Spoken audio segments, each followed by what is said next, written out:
जी, जो कौमें सालसा की इज्जत और तकरीम नहीं करती वो कौमें कभी तरक्की नहीं कर सकती। पाकिस्तान का अलमिया है कि जहाँ ये दीगर मसाइल है वहाँ पे उस्ताज़ा को भी जुल्म तशद्दुद का निशाना बनाया जा रहा है।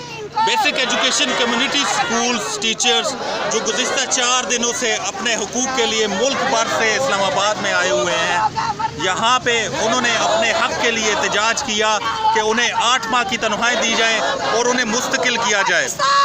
पाकिस्तान का अलमिया ये है कि आउट ऑफ स्कूल चिल्ड्रन जो मुल्क में 2 करोड़ 50 लाख से ज़ायद की तादाद में हैं, उनको पढ़ाने के लिए इन उस्ताज़ा ने बेड़ा उठा रखा है, लेकिन इन्हें ना तो मुस्तकिल किया जा रहा है ना ही इनको 8 माह की तनख्वाहें दी जा रही है।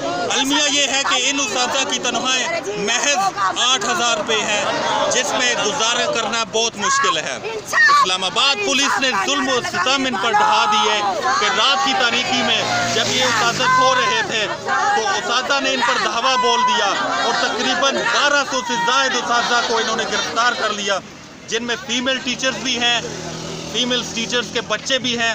अभी यहाँ पे आपको बताते हैं कि इन फीमेल्स के कई बच्चे जो हवालात में बंद हैं और इनकी माएँ यहाँ पे एहतजाज कर रही हैं। ये ऐसा अलमिया है जिस पर ज़बरदस्त किस्म का एहतजाज होना चाहिए कि अगर उस्ताद की इज़्ज़त नहीं है तो मुआशरा ये तरक्की नहीं कर सकता। लिहाजा हुकूमत वक्त को चाहिए कि इन उस्ताज़ा की बात सुनी जाए, इन्हें मुस्तकिल किया जाए और इनकी तनख्वाहें जो महज 8,000 रुपये है, इनको कम अज़ कम एक मजदूर की उजरत से तो ज़्यादा किया जाए ताकि ये मुआशरे में कारामद हिस्सा बन सके और आउट ऑफ स्कूल चिल्ड्रन जो तकरीबन 2 करोड़ 50 लाख से ज़ायद हैं, उनको ज़ेवर तालीम से आरास्ता कर सके।